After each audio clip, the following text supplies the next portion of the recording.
এই যে জুলাই যোদ্ধাদের, এটা কিন্তু আমাদের একটা বড় পার্ট, ইতিহাসের একটা বড় অংশ। তারা আমাদের গর্বিত সন্তান, যারা দীর্ঘ 17 বছর আন্দোলন করেছে। তারা সকলেই কিন্তু, তারা প্রত্যেকেই কিন্তু এই গণতন্ত্রের ইতিহাসের, জুলাই বিপ্লব আন্দোলনের ইতিহাসের একটা অংশ।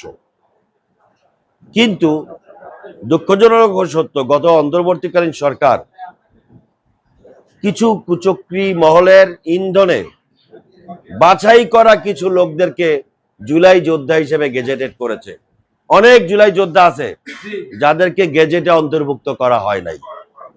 এটা খুব দুঃখজনক যে এই মুক্তিযুদ্ধের কেলেঙ্কারি, মুক্তিযুদ্ধের ইতিহাস বিকৃতিকারীর জন্য, বিকৃত করার জন্য আওয়ামী লীগের বিরুদ্ধে আমরা কথা বলি, সেই একই রকমের কাজ কিন্তু এই জুলাই আন্দোলনকে কেন্দ্র করেও ঘটানোর চেষ্টা করা হয়েছে। আমাদের নেতা, বর্তমান প্রধানমন্ত্রী জনাব তারেক রহমান সাহেব, তিনি কিন্তু আমাদেরকে বলেছেন যে জুলাইয়ের আন্দোলনে যাদের অবদান আছে এবং বিগত 17 বছরের গণতান্ত্রিক আন্দোলনের যেসব গুম হয়েছে, খুন হয়েছে, নির্যাতন হয়েছে, জেলে গিয়েছে, ত্যাগ স্বীকার করেছে, তাদের প্রত্যেককে ভিন্ন ভিন্নভাবে মূল্যায়ন করা হবে।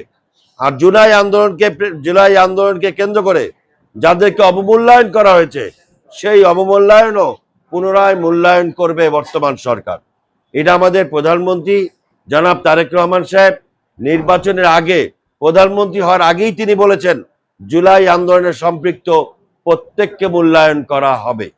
সেই হিসেবে আমরা আশা করতেই পারি যে জনাব তারেক রহমান সাহেব আস্তে আস্তে আমাদের এই যে পরিবার, জুলাই আন্দোলনের পরিবার, বিগত গণতান্ত্রিক আন্দোলনে যারা অবদান রেখেছে, তাদেরকে সহ প্রত্যেককে আলাদাভাবে রাষ্ট্রীয়ভাবে মূল্যায়ন করবে, সে প্রত্যাশা আমরা করি।